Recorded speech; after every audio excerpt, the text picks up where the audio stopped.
안녕하십니까. 전쟁 같은 주식장 내일 시장에서 승리할 수 있는 전략을 짜보는 시간 스타거즈 투나잇의 강성호입니다. 네, 안녕하세요. 임민소입니다. 스타거즈 투나잇은 여러분들과 함께 매일매일 1시간씩 주식장에서의 전략 함께 세워볼 텐데요. 네, 일단 이번 한 주가 끝이 났습니다. 다음 주를 대비할 수 있는 전략 짜봐야겠는데요. 자, 오늘 작전명 시크릿에서는 두 가지 작전들 짜보도록 하겠습니다. 화면 통해 먼저 만나보도록 할게요. 자, 바로 첫 번째는요. 에코프로 머티리얼즈가 오늘 상장했습니다. 이제 58%, 60% 가깝게 이제 가격이 올라간 에코프로 머티리얼즈인데요. 그 외에 2차전 종목들은 오늘 올라간 모습은 아니었습니다. 에코프로 머티리얼즈만 오른 하루였는데 이에 대한 2차 전지 해석 그리고 작전 이야기 한번 나눠보도록 하겠고요. 자, 그리고 현대차가 이제 아마존에서 차를 팔 수 있다라고 이야기를 합니다. 이 앞으로 나온 이슈는 과연 아마존에 더 좋은 일이 될지 현대차에 더 좋은 일이 될지 이에 대한 작전도 한번 세워보도록 하겠습니다. 네, 또 오늘은 김병진 매니저와 함께하는 주간 김병진이 준비되어 있습니다. 주병. 그쵸, 주병이죠. 네. 다음 주 경제 일정 함께 해보셔도 좋을 것 같고요. 또 투마로우 스타거즈 통해서 수익률 경쟁도 펼쳐지고 있으니까요. 오늘 끝까지 지켜봐 주시면 좋을 것 같습니다. 스타거즈 투나잇 바로 시작할게요.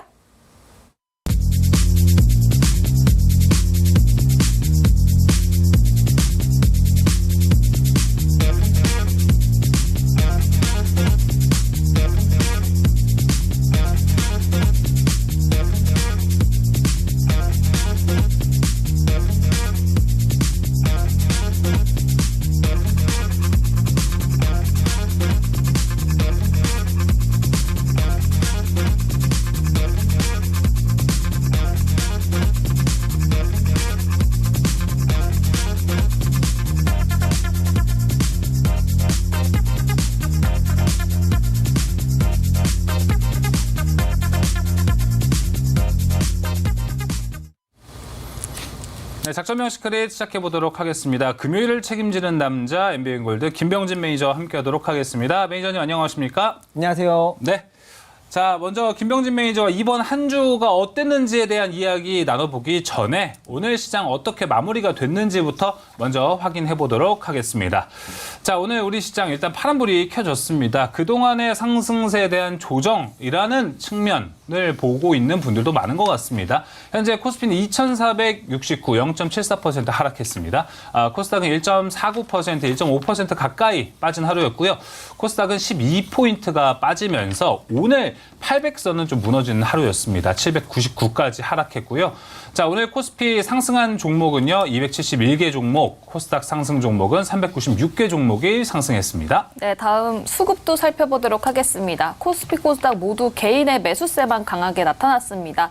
각각 코스피, 코스닥 모두 개인 2,904억 원, 2,930억 원 매수하는 모습을 보였고요. 그 밖에 외국인과 기관은 오히려 매도하면서 마무리가 됐습니다. 네. 자, 오늘 시장은 그래도 연일 상승했던 시장보다는 조금 이제 조정을 하는지 그리고 올라갔던 이 상승폭을 좀 소화하는 과정이라고들 해석을 많이 하는데 그래도 이번 한 주 그래도 우리가 좀 기분 좋은 한 주를 보낸 또 한 주이지 않습니까? 네. 그렇다면 김병진 매니저님은 이번 주 어떻게 보내셨는지 그리고 오늘 시장까지 어떻게 보셨는지 한번 이야기 한번 들어보도록 할게요. 네, 뭐 이번 주 증시가 워낙 좋아가지고요. 저도 좋은 한 주를 좀 보냈다라고 말씀을 드려보고 싶고, 네. 그리고 오늘장 같은 경우에는 약간 숨고르기 장세가 좀 이어졌다라고 생각이 들어요. 저도 이제 이번 주에는 예상치 못했던 이슈들이 많이 나왔는데요. 특히 바이든 대통령과 시진핑 국가주석의 그 악수하는 장면이 저는 굉장히 인상적이었어요. 저는 이제 시장의 전망은 원래 그렇지가 않았거든요. 좀 별 소득이 없을 것이다라는 얘기가 굉장히 많이 나왔는데 네. 공동 성명도 나오고 굉장히 좀 예상 밖의 일이 많이 일어났던 한 주여서 증시도 그에 따라서 좋지 않았나 생각이 들고요. 오늘은 좀 숨고르기 장세가 좀 나왔다라고 보시면 좋을 것 같고 그럼에도 불구하고 조금씩 좋아지는 지표들도 보여주고 있기 때문에 이 전체적인 뭐 종목별로 모든 종목에 다 가긴 조금 버겁지만 그쵸. 그래도 이제 개별 종목에 대한 집중을 하면 충분히 뭐 좋은 종목이 많이 있다라고 생각이 들고 사실 근래에 시장이 많이 빠졌는데도 뭐 요즘에 이슈가 많이 되는 뭐 한미 반도체라든가 뭐 가는 종목들은 계속 가더라고요. 네. 그래서 뭐 개별 종목에 좀 집중하시면서 트레이딩 전략 매매하시면 좋지 않을까 생각합니다. 알겠습니다. 일단 종목에 집중하는 것을 이야기해줬는데 저는 오히려 오늘같이 시장에 빠진 날, 예를 들어서 오늘 섹터 보면 2차전지가 유독 좀 많이 빠졌잖아요. 맞아요. 그러다 보니까 2차전지가 빠진 날은 코스닥이 코스피보다 훨씬 많이 빠지게 됐고 코스닥도 그래도 800선은 확실히 넘었구나 생각이 들었는데 오늘 2차전지가 전반적으로 약세를 보이다 보니까 700선으로 다시 돌아갔어요. 790선으로. 그러다 보니까 오히려 지금 시장에서는 오히려 지금 799선, 790 정도의 이 밴딩 라인이 코스닥에서는 마지막 좀 거의 데드라인 끝으로 우리가 볼 수 있는 건 아닐까? 바닥으로 볼 수 있지 않을까 싶은데요. 일단은 지수는 잘 버텨주고 있어가지고 굉장히 긍정적이다라고 생각이 들고요. 그리고 팔 사람들이 좀 많이 팔았잖아요. 네. 그런 네. 부분이 굉장히 긍정적인 부분이고 사실 요즘 증시는 그런 것 같아요. 종목별로 양극화가 좀 나눠졌다라고 생각이 드는 것 같아요. 그러니까 업종별로 이렇게 좀 두루두루 가는 게 아니라 딱 한 가지, 두 가지 업종만 가는 거죠. 그렇기 때문에 2차 전지의 극도의 비중이 높은 분들은 오늘 시장이 굉장히 타격이 됐을 거고 반대로 반도체의 극도의 비중이 높으신 분들은 오늘 시장이 괜찮았지만 예전에는 또 이제 반도체만 빠졌던 날이 있었거든요. 그래서 약간 지금 지수 레벨을 좀 생각하는 것보다는 그 양극화에 대한 좀 너무 한 업종이 너무 많다라는 거에 대한 것들을 좀 일부 해소하면서 가는 것이 좀 건강한 포트폴리오가 아닌가라고 생각이 들고요. 아무리 좋아도 좀 지킬 수 있는 선의 비중을 좀 정하셔가지고 매매를 하시면 좋을 것 같아요. 알겠습니다. 숨고르기 장세 종목에 집중해보자라고 말씀을 주셨는데 지금 뭐 실적에 관한 이야기 굉장히 많이 나오고 있고 실적에 대한 민감도가 굉장히 올라가 있는 상태잖아요. 네. 그럼 앞으로도 좀 실적이 어느 정도 방어를 해주는 종목들을 선별해보면 좋을까요? 저는 실적 방어를 해줄 수 있는 종목도 좀 필요하다라고 생각이 들고 또 반대로 이제 단기 트레이딩 같은 경우에는 성장성이 있는 기업들도 괜찮다라고 생각이 들거든요. 사실 뭐 요즘에 뭐 신규 상장주 말이 많잖아요. 네네. 그렇죠. 근데 어떻게 보면은 이제 초등학생한테 이제 대학교 수준을 좀 바라는 약간 그런 시각이 요즘에는 많은 것 같아요. 근데 사실 뭐 한미 반도체도 그렇고 뭐 지금 시장에서 1조 원 이상을 가고 있는 이오테크닉스 같은 경우에도 네. 그렇고 상장 초기에는 이렇게 좀 가진 않았거든요. 그래서 좀 여러 가지 뭐 성장주랑 좀 방어주랑 같이 섞어서 하는 것이 좋을 것 같습니다. 네. 알겠습니다. 하나만 더 여쭤볼게요. 그러면. 네. 실적은 우리가 뭐 개인적으로 찾아봐서 여기가 돈을 잘 벌고 있구나는 볼 수 있는데 성장은 개개인마다 보는 관점이 다 다르거든요. 그쵸. 네. 그러다 보니까 매니저님이 말한 그 실적과 성장 두 가지 다 잡자라고 얘기하셨는데 두 가지를 뭐 투 트랙으로 가도 되고 네. 성장은 어디를 보고 계세요? 저는 정말 뜬금없을 수가 있는데 네. 스마트팜 같은 것도 괜찮게 보고 있거든요. 스마트팜이요? 스마트팜이요? 네, 이제 이틀 전에 미국에서 보고서가 나왔어요. 기후 관련돼서 또 협약이 있었잖아요. 원래 이제 중국이 탄소 배출을 굉장히 많이 하는 국가란 말이에요. 네. 네. 그래서 사실 불리한 조건일 수도 있는데도 불구하고 우리 탄소를 좀 줄입시다. 이런 걸로 이제 공동 협약을 발표를 했잖아요. 관련돼서 이제 조금씩 이야기가 나올 것 같은데 요즘에 그런 보고서가 있어요. 기후가 이제 뜨거워지다 보니까 그 곡물의 생산량이 줄어들었다라는 얘기가 있거든요. 실제로 이제 기온이 너무 뜨거운 나라 같은 경우에는 작황이 잘 안 돼요. 네. 그래서 실제로 경제 성장률이 차이가 나기도 해요. 너무 더운 나라 같은 경우에는. 그래서 점점 더워지고 있어서 미국 같은 경우에는 2050년이면 밀의 이제 생산량이 한 36%가 감소할 거라는 보고서가 나왔어요. 그렇게 되면 사실 중국이 가장 많이 수입하는 게 곡물 같은 거거든요. 그쵸. 네. 10억의 인구를 이제 먹여 살려야 되기 때문에 그런 부분에서 좀 중장기적인 그런 관점을 생각을 해서 그런 협약을 한 게 아닌가라고 생각이 들고 과대 낙폭했던 뭐 신재생 에너지라든가 뭐 예, 맞아요. 스마트팜이라든가 그런 것도 정말 많이 빠졌기 때문에 역발상적으로 필연적으로 좀 성장할 수밖에 없는 그런 부분이잖아요. 네. 네. 요즘에 로봇이 간 것처럼 그런 것들도 필요하다라고 생각합니다. 네. 네, 스마트팜. 일단은 우리가 인기 있는 섹터가 아니다 보니까 들었을 때 했었는데 지금 우리가 또 김병진 매니저 이야기를 듣고 한번 공부를 해보고 대비해보는 것도 상당히 좋을 것 같습니다. 자, 그럼 이제 다음 주 우리가 이겨낼 수 있는 작전 세워보도록 하겠습니다. 그 첫 번째 작전입니다. 자, 2차 전지에 대한 이야기 오늘 또 해봅니다. 에코프로 머티리얼즈 오늘 상승의 이유를 찾자라고 한번 잡아봤습니다. 오늘 2차 전지 대부분의 종목은 하락하고 에코프로 머티리얼즈, 에코프로 머티만 독단적으로 거의 60%를 올라간 하루였습니다. 맞아요. 네. 그렇다 보니까 오히려 해석을 어떻게 해야 되는지 좀 달라질 것 같아요. 에코프로 머티리얼즈 다음 주는 좋아질까? 아니면은 다른 쪽은 하나도 안 좋았으니까 여기도 곧 끝날 수 있겠구나라고 생각을 해야 되는지 궁금합니다. 네, 뭐 사실 주가가 오늘 올랐던 부분에서 이게 각자의 해석이 다른 것 같아요. 뭐 성장성을 보시고 투자하신 분도 있고, 뭐 밸류로 봤을 때 좀 아니다 하셔가지고 매매를 안 하신 분도 있고요. 가치와 가격을 좀 잘 판단하셔가지고 매매를 하시면 좋을 것 같고요.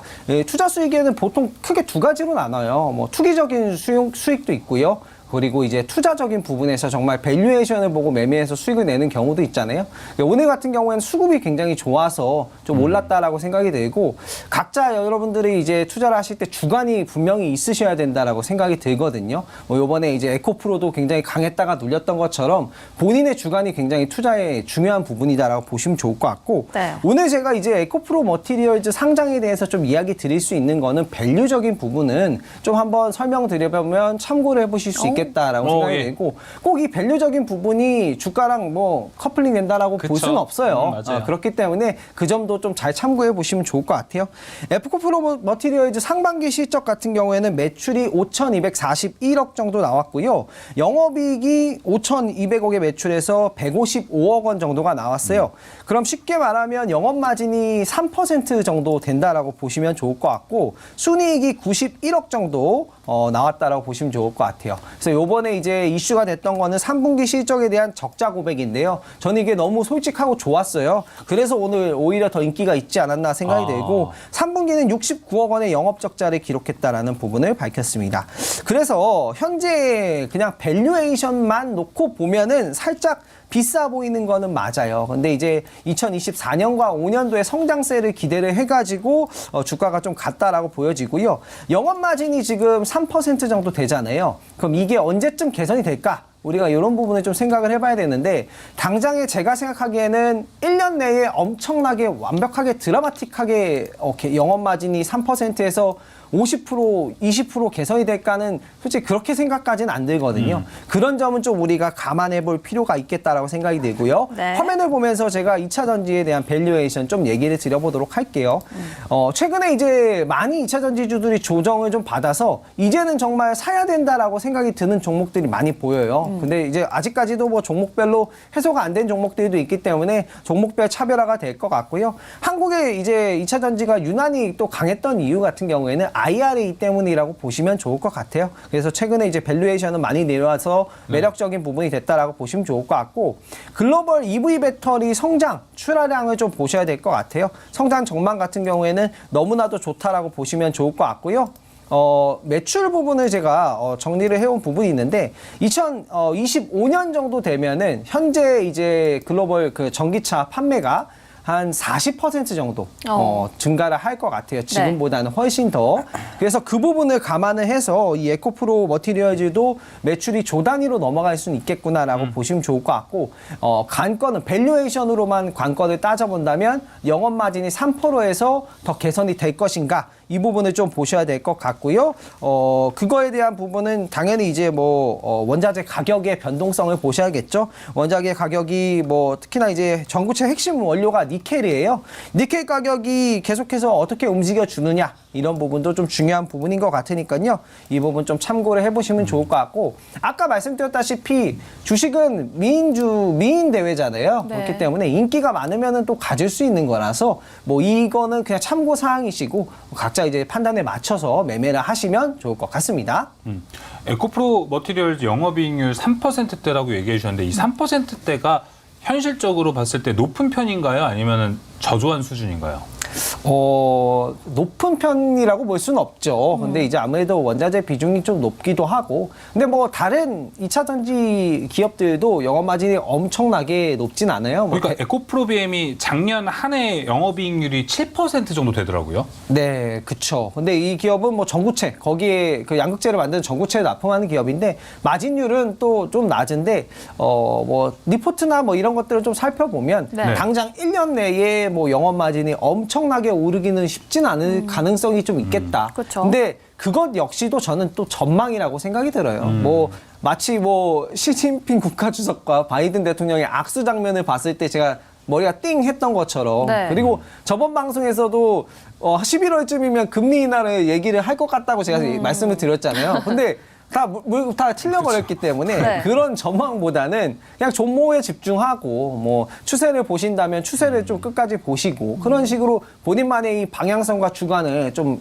정확하게 지키시는 게 좋지 않을까 생각하고 있습니다. 알겠습니다. 근데 또 에코프로 머티리얼즈 주가적인 측면으로만 봤을 때는 좀 수급에 의해서 굉장히 변동성이 클 것 같거든요. 그쵸. 네. 그 기사를 찾아보니까 개인 투자자가 2,381억 원 순매수세로 상승을 견인했다라는 소리가 있는데 개인. 네. 그래서 월요일에 엄청 또 움직일 것 같아요. 그럼 보유자 관점에서는 어느 정도의 전략을 취하는 게 좋을지. 저는 추세 매매를 하는 게 좋다고 생각이 들어요. 뭐 가격 흐름을 가장 중요하게 보시는 게 좋겠다라고 생각이 들고요.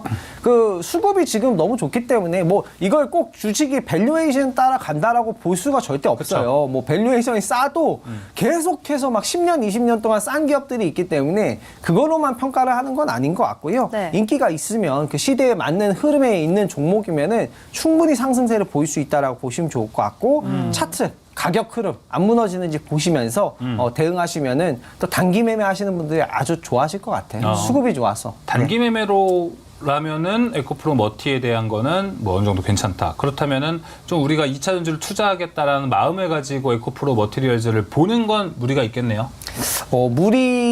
지금 이게 저한테 제 주관대로 말씀을 해본다면 네. 저라면은 2차 전지는 좀 장기적으로 봐야 된다라고 저번에 한번 이야기 드렸는데 그쵸. 한 2025년 정도까지는 그래도 넓직하게 봐야 된다라고 생각이 되고 요즘에는 조정이 많이 받아가지고 살 종목들이 많아졌는데 네. 에코프로 머티리얼즈는 맞아. 지금 좀 시간이 좀 여기가 좀 식고 나서 저라면 그쵸. 그때부터 관심을 가져볼 것 같아요. 네. 요즘 보면은 진짜 2차 전지를 보는 것도 있는데 2차 전지를 사야지 하는 것보다 오히려 그 외에 더 매력적인 종목이 많은 것 같지 않아요? 그러니까 다 이러더라고요. 굳이 반도체가 있는데 왜? 그치. 굳이 딱 반도체가 있는데 다른 종목을 왜? 맞아요. 이런 이야기가 굉장히 많더라고요. 근데 다시 에코 쪽으로 넘어가서 지금 댓글창에서도 다른 에코 그룹주들 이야기도 좀 해주세요라고 댓글이 올라오거든요.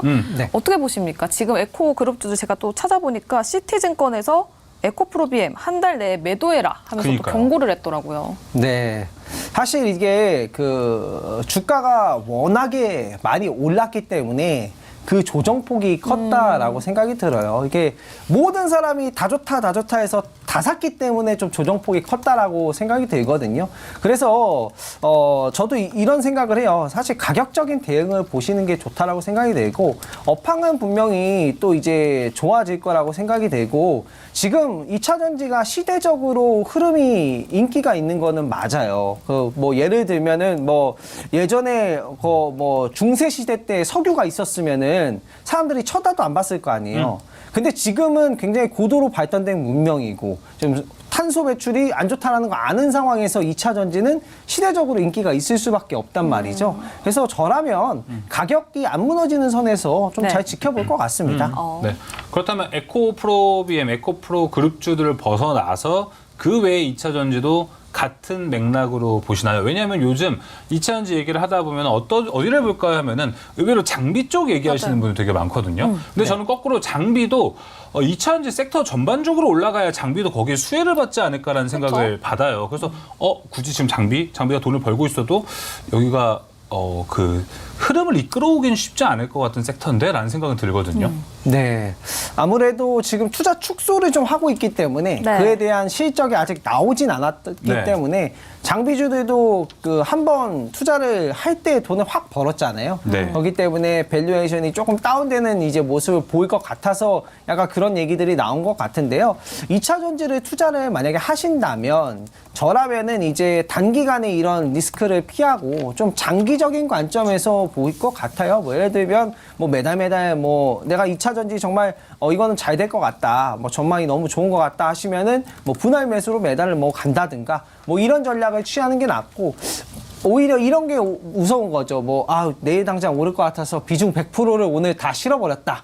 그런 것들이 약간 이제 좀 걱정되는 부분이고요. 근데 뭐 그것도 성향에 따라 뭐 본인 실력에 따라 갈려지지 않을까 생각이 드는데 네. 저라면은 좀 장기적인 관점에서 2차 전지는 뭐 충분히 성장할 네. 수 있는 섹터라고 봅니다. 네. 장기적으로 보면 분명히 성장할 수 있는 2차 전지 알고는 있습니다. 그런데 지금 쉽게 손가락이 눌러지지가 않거든요. 네. 그럼 혹시 지금 2차 전지 업종 내에서 보는 종목이 따로 있으신지 없다면 없다고 말씀을 해주셔도 됩니다. 맞아요. 저는 대형 셀업체들은 괜찮다고 생각이 셀업체까지. 들거든요. 오히려 네, 아무래도 마진율도 가장 괜찮아요. 마진율도 괜찮고 이미 받아놓은 수주도 괜찮고요. 그리고 앞으로도 저는 전기차가 훨씬 많이 팔릴 거라고 생각이 들고요. 네. 근래에는 또 그런 얘기가 나왔어요. 이달 말에 이제 기후 관련된 그 일정이 있거든요. 네. 거기에서 미국 주도로 원자력 에너지를 3배 이상 늘리겠다라는 얘기가 지금 거론되고 있거든요. 그게 이제 그냥 미국만 3배를 늘린다는 게 아니라 전 세계가 3배를 늘린다라는 거예요. 아까 말씀드렸다시피 어쨌든 탄소가 계속 기후를 영향을 주고 있단 말이에요. 그런 부분이기 때문에 좀 장기적인 관점에서 보면 뭐 필연적으로 좀 성장할 수 있는 업종인 것은 맞으나 네. 과열권은 좀 피하면서 뭐 전략을 짜시는 게 좋지 않을까 생각합니다. 과열권은 좀 피해보자라고 얘기를 해주셨는데 제가 2차 전지 내에서 특이한 종목을 어제 그냥 우연히 봤는데 네. 코스모신 소재예요. 아 코스모신 소재. 코스모신 소재가 그 에코프로, 뭐 포스코 그룹주들이랑 다르게 거의 뭐 안 빠졌다고 볼 수 있나? 그리고 8월 급락 이후에 그래도 단기 박스권은 확실히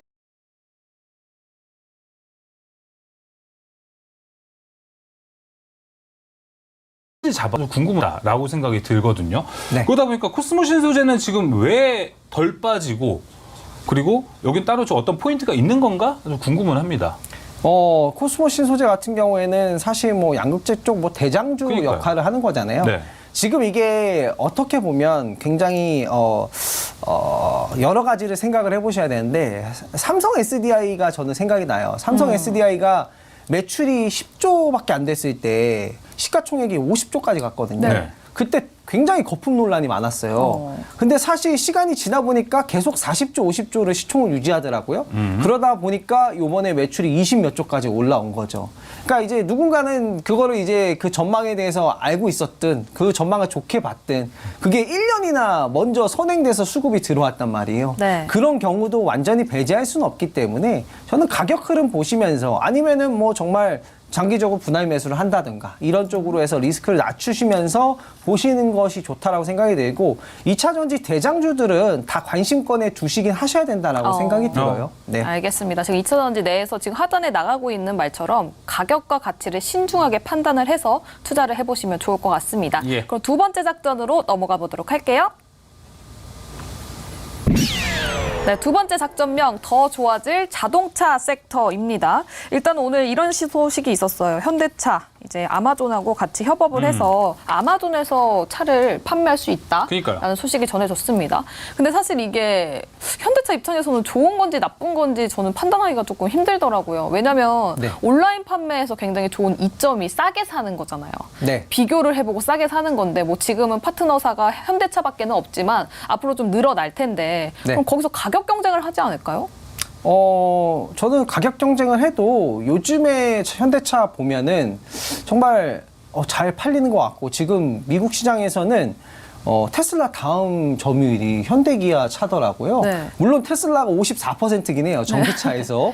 근데 현대기아가 해서 이제 한 7.5%긴 한데 그 다음이에요. 근데 분명히 도요타도 요즘 차가 저렴할 거란 말이에요. 그런데도 불구하고 현대기아를 탄다라는 것은 그냥 이거는 이제 자동차의 그 경쟁력으로 봤을 때 괜찮다라고 많이들 생각을 하는 것 같아요. 그리고 자동차 같은 경우에는 지금 업황이 사실 안 좋아요. 뭐 아무래도 뭐 고금리 여건이기 때문에 할부 구매에 대한 부담이 그렇죠. 굉장히 될 거예요. 그런 부분에서도 불구하고 실적을 좀 잘 내고 있다라는 부분이고요. 화면을 한번 제가 보여주시면 자동차 밸류에이션 커버리지를 볼게요. 2024년도 기준으로 해서 PER이 3배 정도가 되는 기업들이 굉장히 많아요. 자동차 업종이. 현대 기아차도 거의 3배 정도밖에 안 되고요. 그러니까 실배라는 건 쉽게 말하면 주가 수익 배율이기 때문에 기대 수익률이 높다는 거예요. 이 숫자가 낮을수록. 그러니까 기대 수익률이 높은 종목들이 많고 이게 앞으로 자동차만 더 잘 된다면은 충분히 될 수 있다라고 생각이 되고요. 금리 여건이 좀 시간이 지나면서 나아지면 더 좋아질 거라고 생각이 되고, 그리고 현대차가 할 수 있는 수단에 대해서 제가 여러 가지 생각해 봤는데, 테슬라 같은 경우에는 뭐 기가 캐스팅이다 해가지고 공정 혁신을 해서 비용을 굉장히 낮추잖아요. 근데 그거를 과연 현대차가 못할까라는 생각이 들어요. 사실 현대는 자동으로 만들 수 있는 기술이 어느 정도 있다라고 생각이 들거든요. 현대차 매출액 대비 인건비 비중을 보시면은 조금씩 낮춰지고 있어요. 그렇다라는 건 충분히 기술은 있으나 고용 상황을 좀 유지를 해주기 위해서, 그리고 앞으로의 나아갈 비전을 위해서 지금 유지를 하고 있다라고 생각이 들거든요. 빨리 도입할 수도 있다. 정말 내가 급하면 빨리 도입할 가능성도 있다라고 생각이 들어요. 근데 일단 현재를 유지하고 있는 거는 앞으로 현대 같은 경우에는 자동차가 아니라 그냥 모빌리티 기업이 될 것 같아요. 뭐 항공 쪽이라든가 로봇이라든가 이런 거를 지금 다 하고 있기 때문에 그런 쪽을 생각을 해서 지금 이거를 유지를 하고 있지 않나라고 생각이 들고, 점점 이제 자율주행 차보다 전반적인 그 모빌리티 쪽으로 넓게 퍼져나갈 것 같다라고 보시면 좋을 것 같고, 실제로 이제 근래에 이제 CES 2024 혁신상에서 보면은 HD 현대 제품들 보면 뭐 자율운항 내비게이션, 그러니까 이제 보트에 그 내비게이션을 깔면은 거기에 이제 경로를 알아서 지도를 안내를 해주는 거예요. 그 방향으로만 가면 되는 건데, 뭐 네. 그런 것들을 다 개발하고 있기 때문에 전반적인 모빌리티 기업이 될 것 같다라고 보시면 좋을 것 같습니다. 그렇다면은 뭐 이제 우리가 뭐 아마존에서 그렇게 자동차만 판매하는 게 아니고 전반적인 모빌리티를 아마존에서 판매한다라고 우리가 일단 보면 될 것 같고, 네.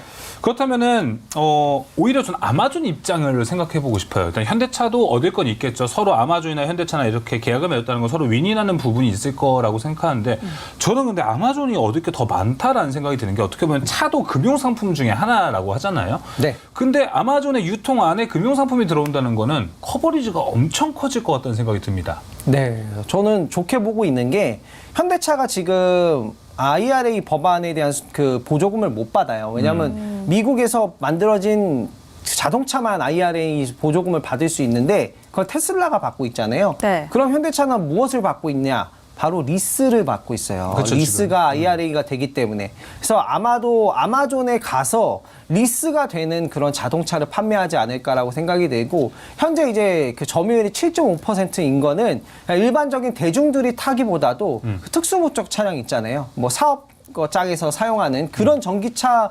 판매량으로만 지금 7.5% 비중을 차지하고 있는 거라서 굉장히 좀 잘 팔리고 있는 상황이다라고 생각이 되고, 아마존에서 리스로 또 제품을 팔면은 뭐 전 세계에서 많이 보지 않을까요? 아무리 플랫폼이 또 워낙 크니까. 그쵸. 네, 좋을 것 같습니다. 근데 그 리스 부분은 내년 정도면 이제 IRA 때문에 현대차도 일반 차로 범위가 넓어지지 않나요? 아무래도 IRA 법안은 계속해서 변동될 가능성은 있어요. 아직 모른다. 네, 왜냐하면 또 대선도 있고, 그쵸? 이거는 뭐 확답을 할 수는 없는 부분인데 이미 그래도 정해진 법안이고 이미 나왔던 법안이기 때문에 그대로 좀 유지가 될 가능성도 있거든요. 그런 부분이라서 원래 대통령이 바뀐다고 뭐 갑자기 미국 대통령이 바뀐다고 법안이 그냥 싹 다 사라지는 건 아니잖아요. 그쵸, 네. 그런 부분이기 때문에 그런 부분을 여러 가지 좀 연두를 해 두셔도 그래도 여전히 좀 잘 벌고 있다. 이 부분인 것 같습니다. 네. 네. 근데 전반적으로 이제 자동차 섹터 전반적으로 얘기를 좀 해보자면, 사실 올해 초부터 계속해서 저평가돼 있다. 실적은 맨날 좋대요. 계속 좋대요. 근데 잘 올라갔잖아요. 근데 주가가 연초에. 근데 그만큼 크게 안 올라갔어요. 왜냐면 다른 거 실적 좋다고 하면 10몇 %까지 뛰고 그러는데, 자동차는 앞으로도 좋다 그러고 지금도 좋은데 안 올라가잖아요. 그러니까 크게. 이렇게 말할 수도 있고, 저는 만약에 조금 과거로 돌려보면은 네. 올해 1월 3일 올해가 시작되고 한 6월부터 7월까지인가요? 네. 현대차 엄청 올랐습니다. 그런 걸 생각하면 그걸 잘 많이 올랐다고 봐야 되는 건지, 근데 민수 아나운서처럼 그거를 오히려 더 올라야지라고 생각하시는 분도 있을 수 있어요. 왜냐면 시장이 안 좋을 때 실적 잘 나오면 빵 튀잖아요. 다른 종목들은. 근데 네. 유독 자동차만 너무 무거운 느낌이 드는 거예요. 아무래도 시기를 지금 한참 어려운 시기여가지고 네. 어떻게 보면 시장 여파가 있다. 그죠. 돈이 이제 양극화가 됐잖아요. 약간 그 HBM과 그쪽으로 좀 많이 쏠린 부분도 없지 않아 있다라고 생각이 되고 네. 대신에 이거를 좀 생각을 해보시면 좋을 것 같아요. 요즘에 이제 현대기아차가 주가가 반등을 하고 있잖아요. 네. 돈을 잘 벌고 있기 때문에 하방에 대한 그 경직성이 좀 단단할 수가 있다라고 생각이 되고 과도한 낙폭을 했을 때는 반등을 근래처럼 네. 할 가능성이 높기 때문에 투자 포인트 관점을 이걸 돌파로 본다라기보다도 과대 낙폭했을 때 이건 좀 너무한 거 아니야? 이런 식으로 접근을 한다면 그게 오히려 투자 포인트가 될 것 같고 근래에는 그런 관점에서 또 외인 기관의 매수세가 나오면서 상승을 보이고 있거든요. 네. 이건 어떻게 매매하느냐에 따라서 다를 것 같아요. 수익률은. 네. 네. 그러면은 여기서 보면은 지금 자동차 섹터 그리고 최근에 반도체도 좋고 시장이 뭔가 회복하는 분위기 이런 게 좀 느낌이 감지가 오잖아요. 네. 우리가 그러다 네. 보니까 반도체 그 다음 타자로 지금 자동차 얘기하시는 분들 되게 많습니다. 시장이 좋아지면 대형주 위주로 먼저 가니까. 맞아요, 그쵸? 네. 그래서 자동차 안에서 지금 가장 먼저 봐야 되는 종목들은 뭐가 있을까요? 일단은 뭐 미래의 자동차에 대응이 가능한 네. SDB에 좀 대응이 가능한 소프트웨어 현대차가 2025년까지 모든 차를 다 SDB화 한다고 했어요. 그런 부분에서 수혜를 볼 수 있는 기업 같은 경우를 공략하시는 게 좋겠다라고 생각이 들고요. 네. 뭐 현대오토에버나 아니면 모트렉스는 근래에 CES 2024 혁신상을 받았는데 네. 그 자동차에 넣는 XR 박스를 공개를 했어요. 그런 부분도 굉장히 매력적이다라고 생각이 들고요.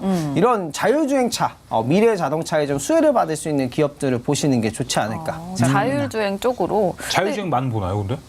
어, 부품 말고 뭐 완성차 이쪽은 뭐 완성차는 현대차 기아밖에 없긴 하니까. 모트렉스가 저는 이제 자율주행 관련주인 줄 알았는데 네. 계속 관련주인 줄 알았는데 아니에요? 요번에 CES에서 예. 제품을 내놨는데 XR 기기를 내놨어요. XR 기기요? 네. 예. 자동차에 XR 박스를 넣으면 네. 그 자율주행 그 셔틀 있잖아요. 네. 그 셔틀이 약간 급장 형식으로 좌석 배치가 되어 있는데 네. 그거를 하면은 이제 그 버스 같은 데를 타서 그 박스가 있으면은 AR, VR로 증강연시도 되고 해가지고 관광도 즐길 수 있고 게임도 즐길 우와. 수 있는 그 제품을 이번에 내놨어요. 놀이기구 그래요? 같네요. 네, 그쵸. 뭐 XR 자동차 안에서 XR을 즐길 수 있는 기기를 내놨던데 네. 약간 그 엑스박스나 뭐 오. 플레이스테이션 같은 느낌의 제품을 내놓은 거죠. 그렇죠. 네. 이제 미래차로 가면은 차에서 여가 생활 한다고 하잖아요. 네. 오. 그런 제품 내놨어요. 요즘에 근데 자동차 올라오면서 스멀스멀 또 이야기가 나오고 있는 게 타이어 관련주들. 타이어 이미 많이 올랐어요, 근데? 워낙 밑에 있어서 이제 네. 그게 또 매력이 될 수 있다. 그래서 네. 그 중에서도 뭐 선별해야 되는 건 맞지만 타이어 관련주들도 요즘에 좀 괜찮게 생각을 하시는지.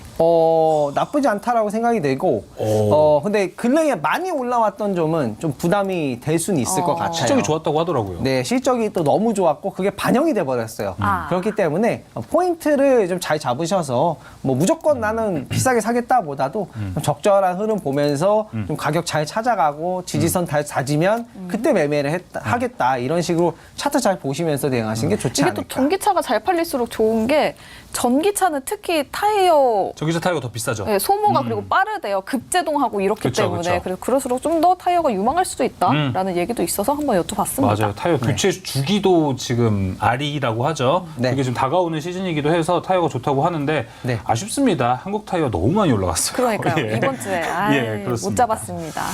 정확하게 약간 투자를 잘할 수 있는 그런 본인의 주관이 있는 그런 거가 굉장히 전 중요하다고 생각하거든요. 그러니까 네. 미리 안 들어갔다라는 거잖아요, 그거. 주말 있었으면 들어갔어서 먹었을 텐데.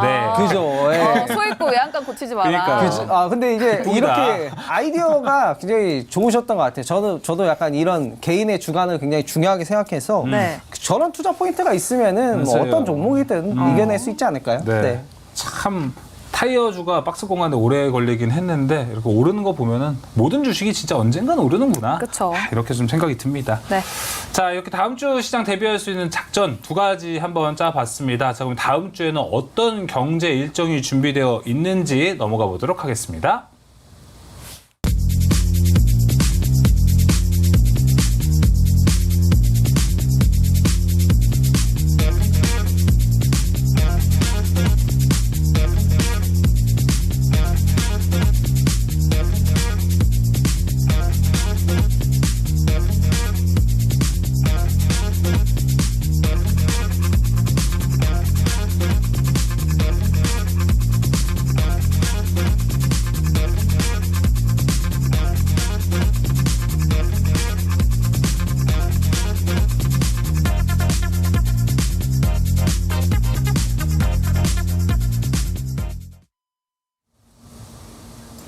주간 주요 일정을 알려드리는 시간이죠. 주간 병진 시간입니다.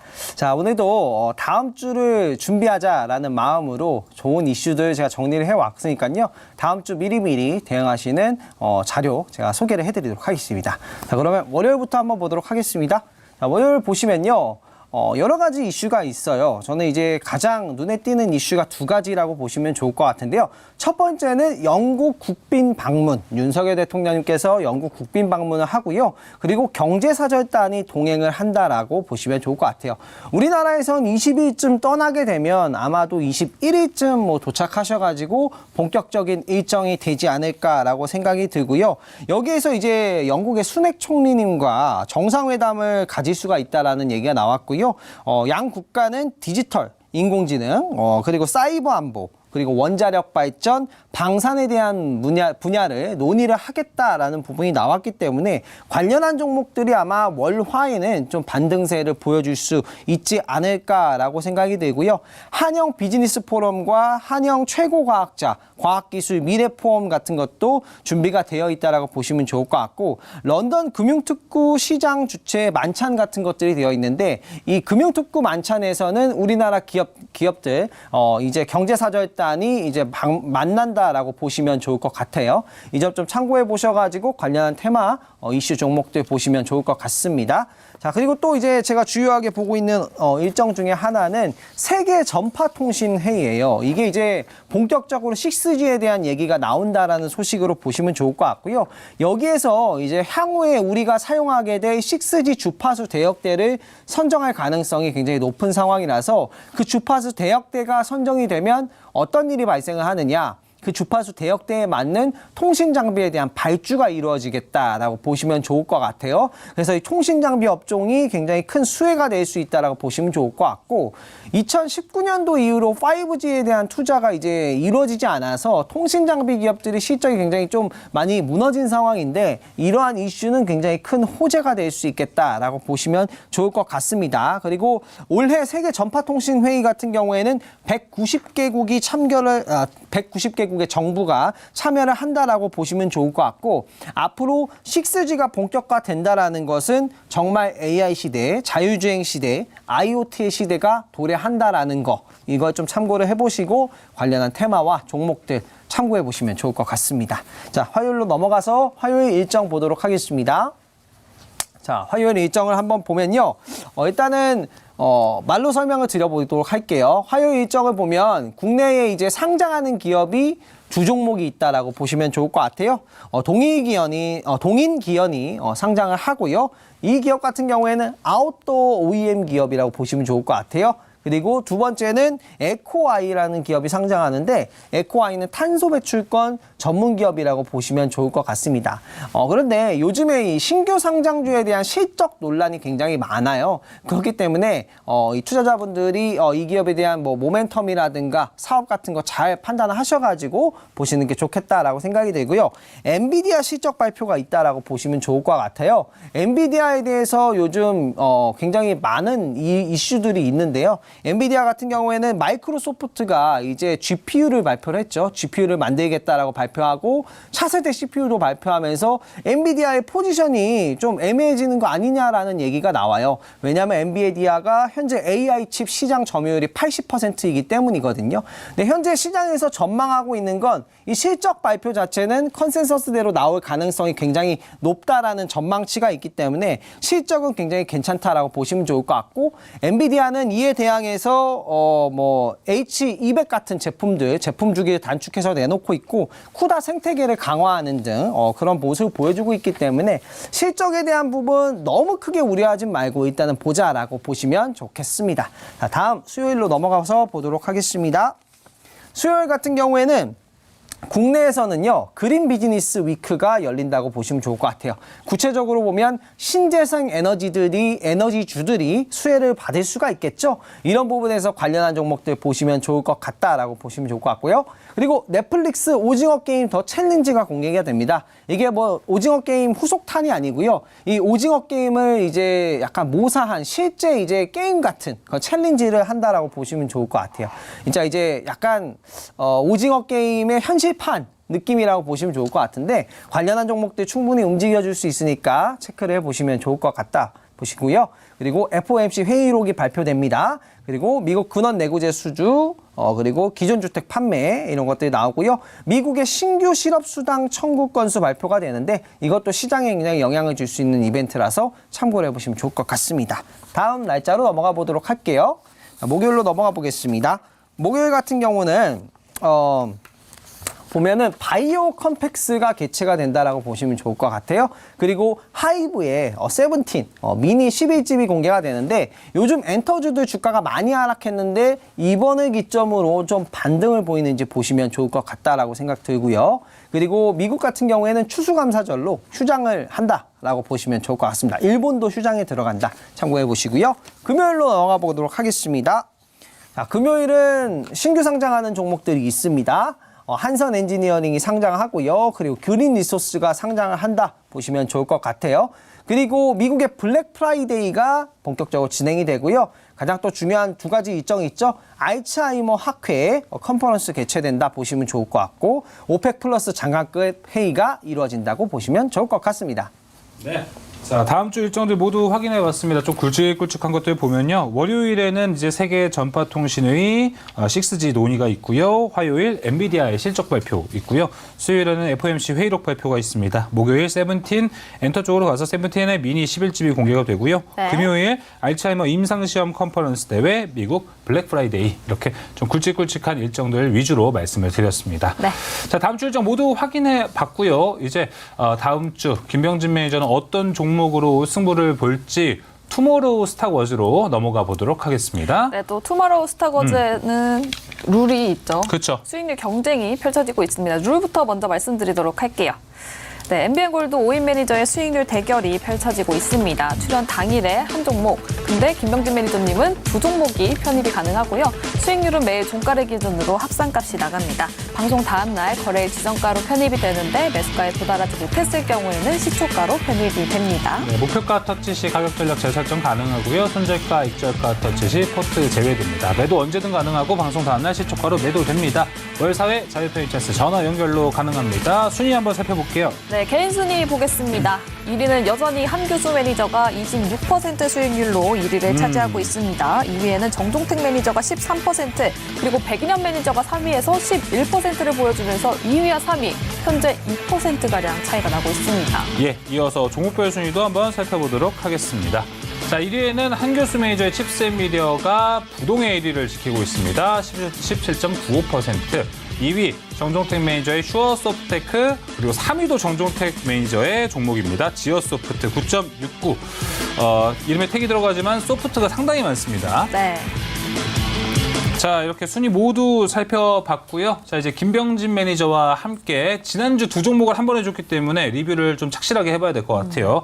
자, 먼저 첫 번째 종목은 반도체 쪽에서 LX 세미콘 한번 봐야 될 것 같습니다. 네, LX 세미콘은 앞으로 좋아질 일이 많이 남았다. 그렇죠. 근데 다만 아쉬운 점은 시가총액이 크기 때문에 수익은 수익인데 엉덩이가 좀 무거운 게 조금 아쉬웠다라고 보면 좋을 것 같고요. 아이폰에 대한 OLED, 아이폰이 아니라 이제 아이패드죠. 네. 아이패드에 대한 OLED 선주문에 대한 수혜가 나오고 있다라고 보시면 좋을 것 같아서 그대로 보시면 좋을 것 같고요. 네. 다음은 파마리서치 설명 그쵸. 드려보도록 할게요. 파마리서치 같은 경우에는 화장품, 피부 미용, 의료 관련된 기업이라고 보시면 좋을 것 같고 실적 워낙에 탄탄하기 때문에 지금 시장 변동에도 큰 하락세가 없어요. 그래서 마이너스 3%는 거의 뭐 크게 매수가에서 변동세가 없기 때문에 그대로 유지하도록 하겠습니다. 네. 파마리서치는 궁금한 게 일단은 미용기기도 시장이 어려울 때 무너지진 않았던 섹터잖아요. 근데 오늘 시장에서 4%가량 빠졌고 제가 기억하기로는 미용기기 전반적인 종목들이 오늘 좀 조정 장세를 보여줬거든요. 네. 이럴 때 확실히 담아가는 게 지금 찬스인 거예요? 아니면은 지금 시점에서는 조금 더 하락할 여지가 남아있어 보입니까? 저는 하락을 하더라도 크게 하락할 것 같진 않아요. 왜냐하면 이미 확정된 실적 자체가 3분기도 좋았어요. 네. 그 맞아요. 4분기도 그렇게 나쁘지 않을 거라고 4분기가 생각이- 성수기라고 합니다. 네, 그렇게 예. 나쁘지 않을 것 같고요. 그리고 아직까지 우리나라 같은 경우에 피부 미용하는 게 굉장히 보편화되었는데 아직 피부 미용을 접해보지 못한 나라가 굉장히 많다고 해요. 그래요? 그리고 또 아시아 쪽이나 뭐 동남아, 동북아 쪽은 뭐 이런 주름 관리 쪽을 많이 하고 네. 미국 같은 뭐 미국이나 뭐 아니면 유럽이나 이런 쪽은 이제 체형 관리, 체형 유지에 대한 그런 이제 제품들이 인기가 많다고 해서 피부 미용은 계속해서 좋아지지 않을까 생각을 하고 있습니다. 알겠습니다. 자, 파마리스터즈까지 리뷰해봤고요. 지난주처럼 김병진 매니저는 두 종목 다 한 번에 받아버리도록 하겠습니다. 네. 그 첫 번째 종목 바로 공개해 주시죠. 네, 첫 번째 종목은 모트렉스입니다. 아까 말씀해 얘기해줬던. 주셨던. 네, CES 2024 혁신상을 받은 기업이고요. 저는 이 XR 박스를 보면서 이 기업이 이제는 차량용 인포테인먼트, 그냥 이제 자율주행 관련된 기업이 아니라 이제는 정말 다양한 엔터테인먼트를 할 수 있는 기업이 됐구나라고 생각이 들고 앞으로 이제 현대차가 25년도까지 모든 차종에 SDV를 적용하겠다고 했어요. 쉽게 말하면 소프트웨어가 하드웨어를 이제 조종하는 거죠. 그렇기 때문에 그와 관련돼서 큰 수혜를 볼 수 있겠다라고 생각이 들고요. 지금 실적도 굉장히 좋은 기업인데 요즘 주가가 많이 빠져서 저점에 있다라고 생각이 들고 제가 이제 저번 주 소개해드린 종목으로 약간 방어를 했다라고 하면은 요번 주에 이 모트렉스 같은 경우에는 공격형 종목이다. 또 시가총액도 그 종목들보다는 훨씬 가볍고 움직임도 빠르고 또 인기가 많은 종목이에요. 그래서 자율주행 하면은 딱 떠오르는 종목인데 이제 자율주행 XR 하면 떠오르는 기업이 돼버렸고 CES 2024 같은 경우에 내년 1월에 열리는데 그 전에 관련한 종목들로 수혜를 볼 수 있을 것 같아요. 자, 차트 보면서 가격 전략 잡도록 할게요. 네. 자, 제가 이제 목이 자꾸 조금 기침이 나오려고 해서 천천히 말을 살짝 해주세요. 더듬었는데 천천히 한번 말해보겠습니다. 네. 자, 차트를 보시면 굉장히 좀 저점까지 다 내려왔죠. 안정적인 흐름이고 실적 굉장히 괜찮은 기업이다라고 보시면 좋을 것 같아요. 그래서 매수 가격은 15,350원으로 잡았어요. 오늘 네. 종가보다 10원 낮췄는데 매수가를 360원으로 하는 것보다 350원으로 하는 게 깔끔한 것 같아서 네. 15,350원으로 잡았다라고 생각이 들고 만약에 이 가격이 안 오고 다음날 시초가가 좀 떠서 시작하면 아마 시초가가 체결된다라고 보시면 좋을 것 같아요. 룰상 그렇게 보시면 좋을 것 같고요. 네. 목표가는 17,000원 잡도록 하고요. 손절가는 이전 저점인 14,000원 잡고 이 종목 보도록 하겠습니다. 알겠습니다. 모트렉스 목표가 17,000원, 손절가는 14,000원 바라보고 있습니다. 그럼 두 번째 종목은 어떤 종목일지 바로 들어보도록 하겠습니다. 네, 두 번째 종목은 우진입니다. 우진. 네. 갑자기 우진? 네, 저는 원자력 발전 요번에 이제 3배 확대한다라는 소식이 좀 충격을 먹었어요. 이달 말에 또 이제 발표를 할 수 있다라는 얘기가 있었기 때문에 그러니까 한 국가가 아니라 전 세계가 3배를 확대한다는 부분이라서 좀 긍정적이다라고 보시면 좋을 것 같고요. 네. 이 기업 같은 경우에는 한수원과 SMR 관련된 기술 개발 협력을 하고 있다라고 보시면 좋을 것 같고 향후 이제 차세대 소형 원전에서도 수혜를 볼 수 있는 기업이라고 보시면 좋을 것 같아요. 그리고 11월 말에 열리는 기후 정상 회의가 굉장히 큰 모멘텀이고 요번에 실적이 잘 나와서 오늘 급등세를 한번 보였거든요. 차트를 한번 보면서 설명드려보도록 할게요. 차트를 보시면 한번 급등세가 나왔다가 좀 눌렸는데 실적 나쁘지 않게 나왔고요. 미국 주도로 해서 원자력 발전량 세계 원자력 발전 3배 이상 늘린다고 했던 것이 모멘텀입니다. 매수가는 8,670원 오늘 종가로 잡고요. 목표가 9,500원, 손절가는 7,680원 전저점으로 잡겠습니다. 네, 목표가 9,500원, 손절가는 7,680원으로 제시됐습니다. 김병진 매니저님, 무료 방송 준비되어 있으신가요? 네, 무료 방송 준비가 되어 있고요. 다음 주 월요일 날 오후 5시 너튜브에 MBN골드 김병진 검색하시면 제가 강한 종목들과 이슈들 설명드리도록 하겠습니다. 네, 강한 종목과 이슈 그리고 이유가 있는 종목들에 대해서 준비가 되어 있다고 합니다. 다음 주 월요일 한 주 시작 김병진 매니저와 함께 하시면 좋을 것 같습니다. 네. 자, 이렇게 무료 방송 안내 도와드리면서 저희 이만 물러가 보도록 하겠습니다. 스타워즈 투나잇 오늘 준비한 소식 여기까지입니다. 네, 시청해주신 여러분 고맙습니다.